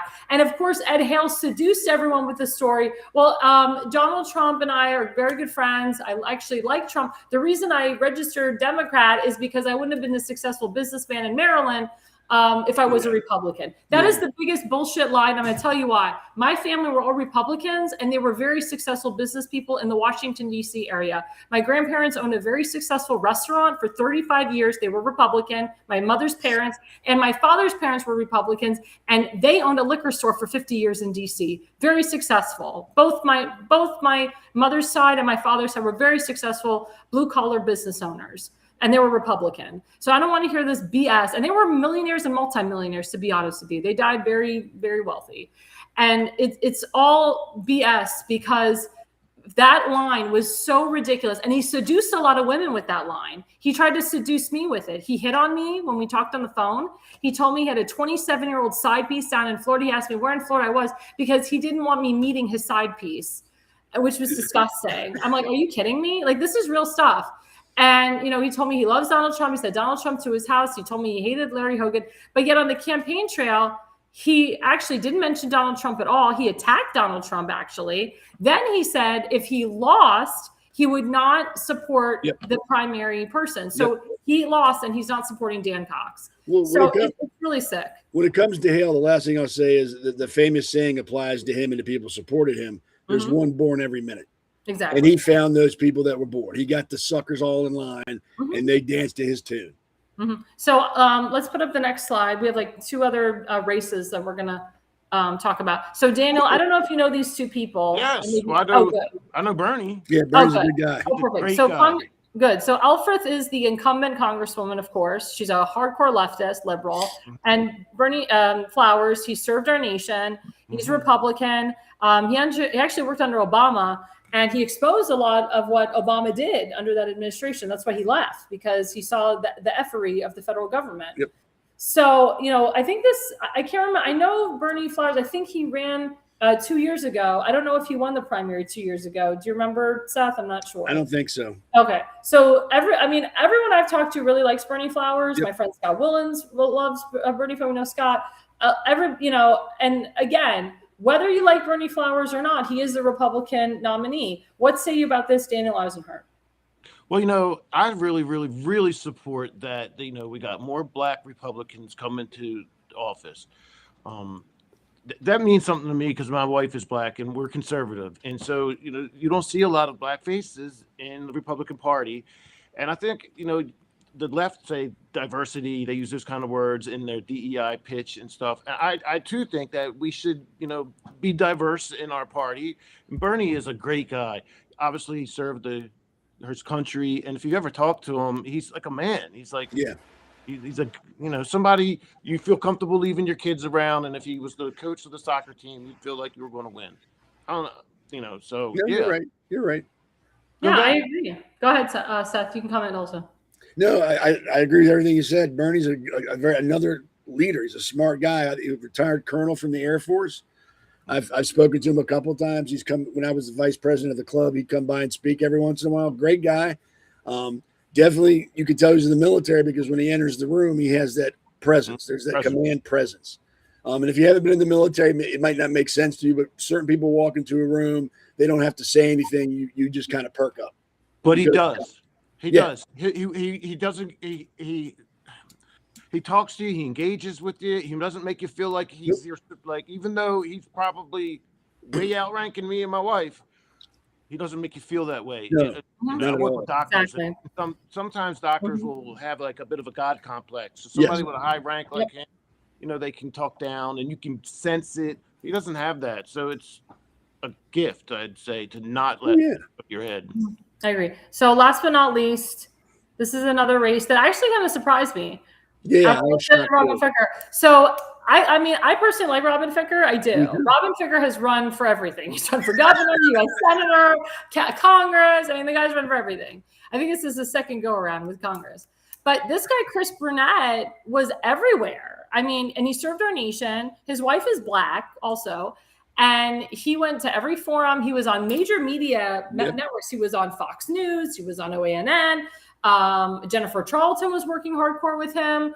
I mean, I seriously thought that Chris Burnett was going to pull it out of the park. I don't know. Maybe it was people up in Western Maryland that really, I don't know, maybe they didn't cater to Chris Burnett. I know Chris Burnett was supportive of illegals who had been here for a long time. Let's say they've been here 20 years, 25 years, 30 years. And he believed that they should stay with the system, that we shouldn't just throw them away. Well, the thing is, we have to look into their background. We have to yes, you've been here for 25 years. That's great. But, you've been here for 25 years living off the system. What have you contributed to society?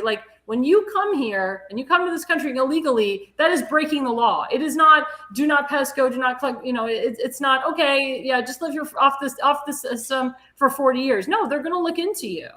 So I think that really kind of turned people, because Western Maryland, and Seth knows this, is a hardcore Republican area. Yeah. My only issue with this is Robin Ficker does have money, but April Delaney has a heck a lot more money. She's a billionaire. Her husband's a billionaire. But it's funny because the guy who ran against April Delaney was David Trone, and he's a billionaire. And I knew that he was going to lose to her. I thought that was a stupid, dumb move that he did. But it was funny to see the billionaires run against each other and spend their own money. Now, I believe that Robin Ficker will make April Delaney spend her own money because Robin Ficker has the money to do campaign ads and mailers. And Robin Ficker doesn't really do fundraisers. He goes to fundraisers. He does have lots of signs. But I'll be honest, I don't want to say he didn't campaign as hard, but I felt it was different this time than when he ran for the U.S. Senate. What say you, Seth? I think what really hurt him was the third person that ran with Michelle Rocha. Mariella Rocha. Oh, God. She ran last time and got spanked. She ran this time and got spanked, but she split the vote and took votes away from both. And I think that's what hurt Burnett. And I'm not taking anything away from Ficker. That man's a workhorse. I mean, he's all over. He doesn't rest, and I respect that. And again, he's another smart guy. He's not a dummy. He's not walking around going, "Well, duh, I don't know what we're going to do." And he doesn't talk cliches. He has points, and he wants to do things. But I think that's what put him over, was her running and splitting the vote between him and Burnett. I was shocked, though. I was like, wow, that's. And I'll be honest with you. So I stepped away from the gubernatorial race for a little bit, but there were some disturbing things, and Seth, about it, and Daniel knows about it. Some anti-Semitic comments that came out. Yes. that I just can't stand behind. And, you know, I did speak to Dan. I didn't speak to him personally, but I messaged him about it after he won the primary. I told him congratulations, but I said, you need to clean up your son and your children's rhetoric, their anti-Semitic rhetoric, because that's going to show up. I also told Dan to not even bring up the Israel-Iran war in his campaign, because it's going to open up a floodgate. And then the anti-Semitism will come out from his children, to be honest with you. His eldest, I don't even call him a child. He's an adult. He's a 27-year-old guy who just got married. He wrote to me personally and said, death to all Jews. Jews are scum. Jews are pedophiles. And I'm sorry, like, that really hurt me. That really hurt a lot. And I really hope that, in my opinion, I think his children should step away from the campaign, in my opinion. I don't think it's going to happen, because I think his eldest daughter, Patience, is his campaign manager again. But if they don't clean up that rhetoric, because there's a lot of Jewish voters in Maryland, and they actually, a lot of them did vote Republican in 2024 because of October 7th and because it was a presidential year. And I know a lot of Black Democrats have voted Republican, but they don't like the anti-Semitism either. So my only thing for Dan is, be very careful what comes out of your children's mouths, because it is, in a way, a reflection of you and what you teach in the home. Because Dan is very close with his family. I just said his daughter's his campaign manager. He does homeschool the majority of his kids. Yep. He has his last child has Down syndrome. Yep. So he has a disabled child. And I applaud him. I applaud him for taking that on, because it's very hard to take on. And I applaud Valerie too. And she looks great for having 10 kids. I mean, you would never know. Her body is great. So I want her doctor, actually. I think her doctor is God, but if it's not God, I want to know her real doctor. But anyway, I was supportive of John Myrick, because he currently serves on military. His wife serves on military. His wife is actually, she gets rid of all the illegals. I mean, that's her job. And I just thought he was a very outstanding guy, and very smart on the issues. And he campaigned for 2 years. Him and Brenda both did. Yeah, I was kind of shocked at their numbers. I was shocked at their numbers too. Heartbroken. I was very heartbroken. And I know some people have issues with Brenda. When she was a state delegate, they don't really like some things that she signed. But I can tell you, Brenda's a very sincere woman, and she got effed over by the RINO establishment, by Kathy Szeliga, by Jason Buckle. These people turned on her. She realized that they turned on her. She deeply regrets voting for what she voted for, because she knows, it's been haunting her ever since she did it. But at the end of the day, she's a special education teacher. I respect her for that.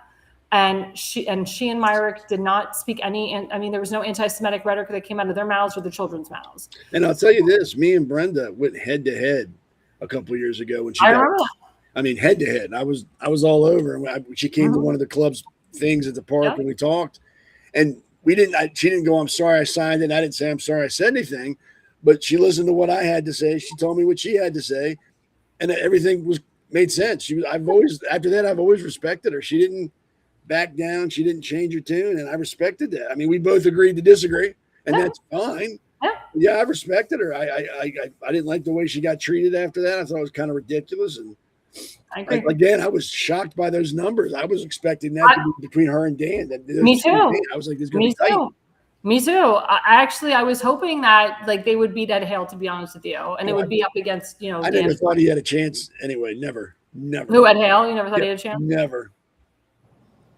Yeah, I mean, I didn't think so either, but it was tough for me because, every other voter I talked to, they said, I'm voting for A.L.L, I'm voting for A.L.L, I'm voting for A.L.L. And then there was, obviously there were some voters that Daniel and I worked with, and Tim, to get them to vote for John Myrick. Yep. So when we look at the numbers of Baltimore County, the thing is that A.L.L lives in Baltimore County, but I know when we look at certain precincts, John Myrick and Brenda did a lot better than they could have. And that was because of the support of the three of us.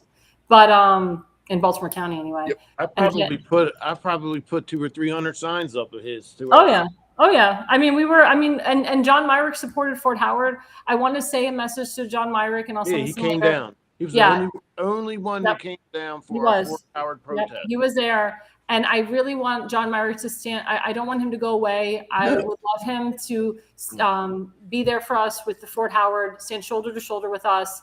And help us with this, and his wife. I don't want him to just go off into the night. He should stay involved. I want him to stay involved, and I'd be honored to have him continue to work with us. And Rob Carson likes him too. So that was great. And, and I agree with you, Seth. Like, I was shocked that the numbers were so low. There might have been a lot of cheating going on by A.L.L to make his numbers so low. I thought about that too. I also just want to say a shout out, and then we're running very over, to our good friend, Kimberly Stansberry.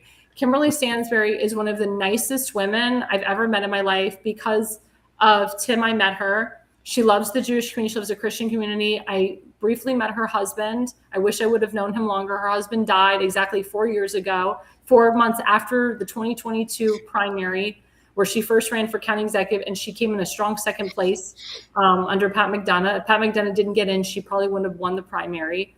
Henry actually ran against her that time. He didn't do it maliciously, but he had a calling from God, and he decided to run. But anyway, he died 4 months after the primary. He served our nation. He died of Agent Orange. And as she was cleaning her attic last year, she looked at the signs that her husband had put together, and she said, I have to do this again. I have to do this for Bill. And I wholeheartedly believe that she won her primary. I'm looking at the numbers. Her opponent was never around. Her opponent was working with Nino Maggione, and Kelly Rogers is a convicted felon. Those are real stories about the guy.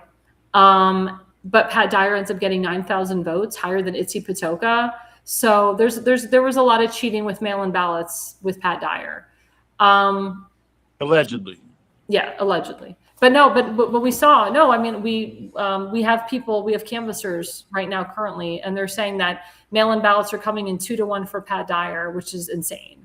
Well, because we have to get behind Pat Dyer, though, because he could win.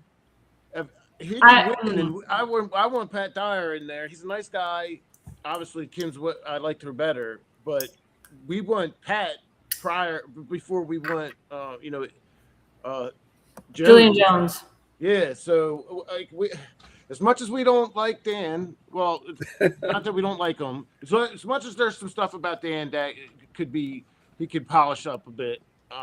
It's the lesson. No, hold on. Let me clear up I never said I didn't like Dan. I don't like the anti-Semitic rhetoric coming out of his children's mouth. That's all. I agree. But like I said, lesser of two evils between him and Moore. The thing is, like, when I met Pat Dyer for the first time, he looked like he didn't even want the job. He didn't know what he was doing. And all I can say is that I'm very disappointed and shocked that the people didn't vote for Kim, because we were campaigning hard for her. Mm-hmm. We have to see where the votes were coming from. Because everyone that I talked to, they didn't even know who Kim's opponent was. They didn't even know Kim had an opponent. And Kim went to all the forums. She went to Democrat forums. She went to Republican forums. What bothers me the most is that the Republican women of Baltimore County, their job is to get Republican women over the hump, to get them to win primaries and win. Mm-hmm. They have not endorsed a Republican woman, I think, since like Ellen Sowerby. Like how long has that been? And they're the biggest club in Baltimore County. They're the biggest, and they have the biggest group of women. But and Kim has been there for them. She's paid for their events. She's spoken at their events, and they do not get behind her. They didn't get behind her. And Kim was an alternate in the Central Committee. She's not going to be an alternate anymore after that. I mean, the Central Committee got rid of her too, and they didn't support her. And Kim went to every single Central Committee meeting. She didn't have to, but she was there. And that's what bothers me, is that my challenge is to Pat Dyer. Are you going to be there? Are you really going to campaign? Are you really going to be there? Or are you just going to cruise with Kelly Rogers and Nino Maggione? That's my challenge for Mr. Pat Dyer. Honestly, I do not see him winning. I see Julian Jones taking it. It's not that I'm being negative against Pat. It's just I'm looking at the numbers. But we'll see. I mean, Daniel, you have a point too. He is the Republican nominee. As Republicans, we should get behind him, but it's hard for me to get behind someone who didn't do the work. That's my point. Yeah, he's got a huge network because he's in the business, and I think he's tied in with a couple groups like schools and stuff like. He works for a financial planning firm. Like I think he works like a Merrill Lynch type. That's what he does. And then he's dialed in with Nino, and Nino has a large following as well. So they had a good slate. It is questionable that Kelly Rogers fell and what they're all up to. It gets you scratching your head. So I don't know what they're doing, but they're connected together. They were able to swing that the way they did. It's who you know. I mean, who you get connected with. It will go Yeah. a long way. But do you really want to be connected with somebody like Kelly Rogers? No. I don't know. I don't know him well enough to know, but But I can tell you that Kim is not done. I can also tell you that when Tim wins, she will be working for us, so she will have a job. And we just, like I said, we love Kim. Our prayers go out to her. Her sister's not doing well right now. We just found out her sister has stage 4 cancer, breast cancer, and in other places it's metastasized. So of course we pray for Kim's sister.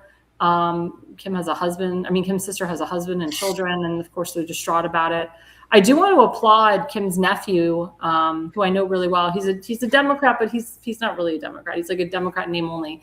He didn't campaign at all, and he ran for county sheriff. And oh my God, he came in second place in the primary, and he didn't really do anything. And it just goes to show that the Democrats will vote for anybody. But I said to myself, we should all switch parties and become a Democrat for a day and don't campaign and don't do anything. But yeah, I mean, her nephew didn't do anything, didn't put up signs, didn't raise money, and he came in second place in that primary. That's insane. So it's insane. It was just, I mean, hey, kudos to him. Yeah, kudos to him. But anyway, we applaud all of our Republican nominees. I agree with you, Dana. We need to get behind all of our Republican nominees. I can tell you that the Central Committee, the Baltimore County Central Committee, is now calling Tim, and they're, trying to bring peace, and they're trying to say, we're so sorry. Well, we'll see what happens with that. Yeah, because they backed the wrong guy. Yeah. Of course. So how can you say I'm sorry? Like after you censured him and you tried to tarnish his reputation, his good name. And I just want to say for the record that JD's the day before the election put out a really shitty mailer. It was an anti-Tim mailer. Half of it was blurry, by the way. But on the bottom, it said that the entire Republican Party rejects Tim Fazenbaker. Not just Baltimore County, the entire Republican Party. That's what pissed people off. Because his neighbors were like, wait a minute. Tim's neighbors were like, I don't reject Tim, and I'm part of the Republican Party. This neighbor, Daniel's his neighbor. He doesn't reject him. That whole mailer completely backfired in JD's way. Nobody wanted to see that. Nobody wanted to see vitriol. And I want to say thank you to JD for putting that mailer out because that really helped Tim win. Thank you so much. No, I think it helped, but Tim didn't win. He won. JD lost. He lost for a reason. He's a nice guy. He's well-spoken, and he's got a great resume. But he lost because he took that money from those builders, and he can deny it. But he did. He took donations from those people, those groups. At least it looks like from the lawyers and the builders down there at Fort Howard. So people knew. They knew and they know and they felt at least that he was getting in bed with those builders down there. And that's why people didn't come to vote for him, because they know he wasn't being the honest person. He's tried to say he was the conservative group, and he lined himself with Salen and them, and people don't like them. So, and Deb Sullivan, all those people. Deb Sullivan tried to, they got rid of Tim. They got rid of myself just recently. And they put in Deb's slate, so they tried to run against Tim and I on the Central Committee, and we mopped them up. You mopped him up. Both you and Tim mopped him up. Yeah. And actually, Kenneth just called Tim to try to smooth things over. Yeah, well, I like Ken. I've only met him a few times. Ken's a nice guy. I did meet him. And I met Bud. Bud's actually a nice guy too. But comes from law enforcement. So generally, most law enforcement people are good guys. But when they're not, when they're bad guys, they're really good bad guys. Yep. I don't know enough about him yet. I just know that he's hooked up with the wrong people, and they tried to censor us, and they're doing it the wrong way. They think it's the right way. They think Tim's doing it the wrong way. All Tim is trying to do is expose people for being he's exposing corruption. Correct. People say, you're not supposed to. And I just want to say for the record, I just want to say for the record, because being Tim's political consultant, he didn't bash anybody. We actually did not bash anybody. What we did is the candidate had the pictures of him with Democrats. These were candidates' pictures. We did not Photoshop them. We did not add stuff to it. We put out stuff that J.D. Urbach personally wrote or he took pictures with. We did not Photoshop him with Wes Moore. We did not Photoshop him with Chris Van Hollen. Those were real pictures. And it wasn't just a picture of him, it was standing so far away from him. I mean, there's literally a picture of JD leaning into Wes Moore, like so happy to be enthralled with him. And people he justifies it. He justifies it. Exactly. He thinks it's perfectly justifiable to be in an embrace like that with the enemy. Right. And because he was getting money for the school or something. Exactly. He tried to say that we lied about the photos. I asked him directly on while we were all being recorded during the Central Committee meeting about those photos, because I wanted to know for myself, because I'm not going to post photos that aren't real. Yep. But he did say that he adores Fauci and that he thought he should be. He loves Fauci, Mark Milley. And that he loves Pete Buttigieg. The Pete Buttigieg one really screwed him over. And he said, I did not write that. He said, that was a fabrication. I said, sir, it says on your X account, you were too cheap to pay for the blue check mark. But it says JD Erbach, and it says, it was a picture of Pete Buttigieg with his like gay husband and a child. There's twin children. I would love Pete Buttigieg to be the president of the United States. Yeah, I mean, somebody somebody started doctoring the Pete Buttigieg photos, and when that happened, the Central Committee kind of said there were 6 photos total. Correct. JD agreed that he did all 5 except the one, the Pete Buttigieg, and so because that the one he disagreed with, and it did appear doctored, all the people like, look how bad Tim is for doctoring a photo, which I don't necessarily know or believe that he did that. No, he didn't. He didn't. So sorry, I have to cut you off a little bit because it's already like 10:15. But I just want to say on that note that oh my God, I think I blanked what I was going to say. No, I mean, so I want to say on that note. So it wasn't a fabrication. The guy did support Pete Buttigieg, and I mean, I don't need an apology from these people, But JD Erbach, he's not going to be on the Central Committee come November, so the guy doesn't have a job. So the guy is done. And let me tell you something. He was put on the Central Committee purposely to hurt Tim. His his very I don't want to say lovely, his very insane, disgusting alternate, Bobby Ho. She will not be an alternate after November. Her goal was to get in there and to hurt Tim too. And they lost. And good prevailed over evil. Trust, Lady Justice always prevails. And Daniel, you prevailed. Tim prevailed. We all prevailed because, and Seth, in a way, you prevailed too. Because, and Dan Cox prevailed because honesty and truth will always prevail. Will always prevail. And I mean, it's written in the Bible. It's written whatever in the Old Testament. It's written in the New Testament. It's written in the Bible. And we are good, honest people. And I want to thank the voters in Baltimore County for seeing the light.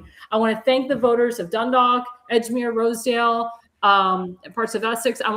And Sparrows Point, and for Tim and for Daniel. I want to thank you guys for not getting sucked into the bullshit. And I want to thank you guys for backing Tim. And let's get him in November, and let's get him to the county council. Before we leave again, we must continue to support Mr. Fazenmaker because, as you know, he needs. We need more money to continue mailers and flags and everything. So he is now your Republican nominee for Baltimore County Council District number 9. Go to timfazenbaker.com. He's been getting donations left and right. Again, people are coming to him saying, hey, where can I donate to? timfazenbaker.com. And of course, we have other primary nominees on our network that we support. The second one is Justin Murphy, our really good friend. We love him. He won his primary in New Jersey. He's running for the United States Senate against Cory Booker. Cory Booker is a piece of crap.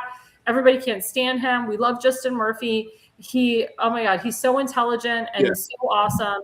And we got to donate to him, guys. We got to get him over there. And every single Republican needs to support Justin Murphy in the state of New Jersey. And also we have our friend, the Hammer, Damon Galdo, running for CD1, Congressional District CD1. He won his primary unopposed. Now we got to get him to the general. We got to turn New Jersey red because now it's blue again. He's got him and Justin have a virtual fundraiser tomorrow night, I believe. Oh, okay. Do we, Damon, sure, do we have a flyer for that? Maybe we don't.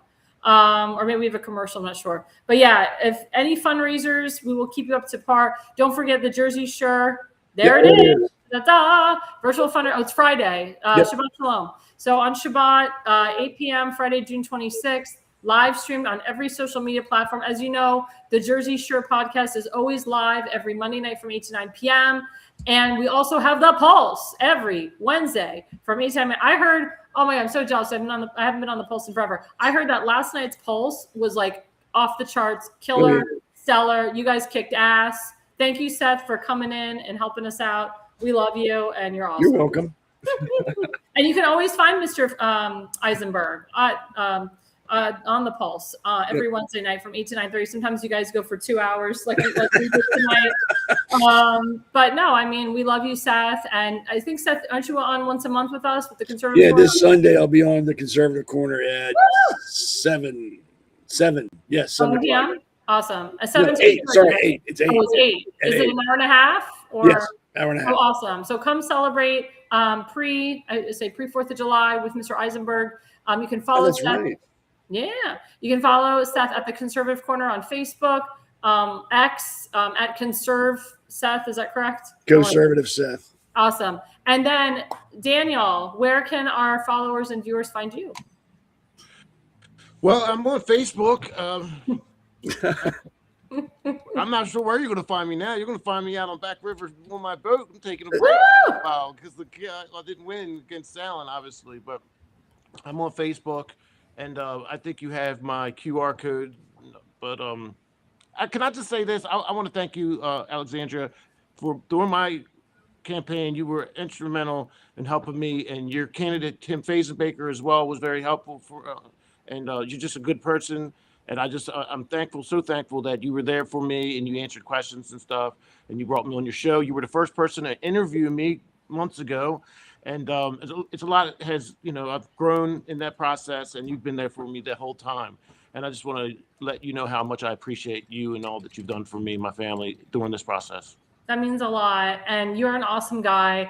And just keep fighting. Just keep fighting. And I will always stand shoulder to shoulder with you because you are an amazing human being with a great heart.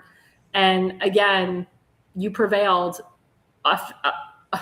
over all this shit. And so did Tim. And that's why I cry good tears. I for the first time, in 6 years, because Tim and I have had hits and blows and we've had losses, we can sleep well, we can cry happy tears. And we do this for the community. We really don't do this for ourselves. I'm not even a resident of your state. And I come to Maryland and I help because I want to do it, because I love what I do. And I love you guys. And I've never gotten so emotional with my candidates in so long. I mean, I'm so emotional when it comes to you guys. And I always say to Tim, let me be the crier. Let me be the warrior. I need you to be the strength. But it's very emotional. The whole process has been emotional. And, again, just watching the journey. But Daniel, you have a huge political career if you want to continue and pursue it ahead of you. See, look, I'm going to fight for the people. And I think Stalin and his little crew didn't expect me to keep fighting back. No, they didn't. They kept coming with low blows and they cheat and they lie. Yeah. Senator Sound, you are a liar, and I'll see you in August on the 28th. Well, I'll see you in August. I'll see you in August. But I do want to say for the record that the state Senate race in Baltimore County was the most talked about. Everybody talked about it. Yeah, across the state, one of the 7 the news stations from Hagerstown and even people from Hagerstown were talking about the state Senate race because they never had someone like Daniel before. They never had someone that actually challenged Johnny Salling. Oh my God, you challenged him. And because you challenged him, you called him out. I can tell you for the record, on election day, Rick Metzger didn't even get out of his van. He was hiding in his van. His wife was in the passenger seat. He was literally hiding the whole entire day. Because I found out he was hiding because he was afraid to answer to the people for his horrible record of voting for Planned Parenthood. He voted for state-funded abortions. He voted to extend Obamacare. He voted for Kerwin. He voted for the second largest tax hike in Maryland history. He voted for a lot of things that a Democrat would vote for. They're Democrats in disguise. I'm sorry, say again? They are Democrats. Yeah. And I also want to say for the record before we go, our friend Henry Ziskowski, he did run for state delegate to try to oust Rick Metzger. He only lost by 400 votes. That's how close he was against Rick Metzger. That's how close. He only lost by 400 votes. That shows you that the people are fed up with these RINO establishment incumbents. They're fed up with RINOs that are really Democrats. And again, Daniel, I totally see you in the state Senate or even a delegate in 4 years. Same thing with Henry Ziskowski. Both of you guys, I want you, Tim, and all of us, I want you two to work together and rebuild, like what Seth said, rebuild the Republican Party. As Tim said it, make it your Republican Party. That is your job right now, to make it your Republican Party. Thank you guys so much. This has been a wonderful night. Thank you guys. Sorry we had tech issues in the beginning. Seth. I'm sorry you couldn't see my face half the night. We'll get that fixed. I will be on the Pulse again once a month in July once I get my camera fixed. Usually I'm on every Thursday night from 8 to 10 p.m. unless I'm doing political stuff. Please come see me next weekend. I will be at the Dundalk Parade. Maybe I'll wear my American flag dress. Or maybe I'll wear my, I don't know. Should I wear my Israeli flag dress, Seth? I don't American flag dress. Yep. It's going to be hot as hell. Though. It's going to be hot as hell. I know. But yeah, so I'll be wearing that dress. I'm sorry. Red, white, and blue. No, I agree. So I'll be wearing that dress. So guys, you have to come out and see us. So please, guys, thank you for watching. Please follow us again. We're on YouTube, Rumble, Spotify, Substack, TikTok, Parler. We're on all the main social media networks. Thank you guys for listening. Thank you guys for watching. And the reason you listen and the reason you watch is you are no idiots. Thank you. America's Pulse Network. The mainstream media is bought and paid for. The truth is twisted to fit their agenda. But America is waking up because podcasts are the future for trusted media. Welcome to the America's Pulse Network. It is a network built by patriots that upholds the Constitution. The America's Pulse Network stands for God, truth, and the America First movement. There is no corporate propaganda, no government spin, just real news, real talk, and real voices fighting for faith, freedom, and the future of this great nation with common sense. Here are some of America's Pulse Network podcasts. Alexandra Levine Live, hosted by Alexandra Levine. Jersey Shore Podcast, hosted by Damon Galdo. The Conservative Corner, hosted by Seth Eisenberg. APN's The Pulse, hosted by Alexandra, Damon, Elena, and Seth. So tune into America's Pulse Network on the following social media platforms: X/Twitter, Rumble, Truth Social, Parler, Facebook, and YouTube. Join the revolution. Because the pulse of America beats for God and country. America's Pulse Network is for faith, family, freedom, and truth.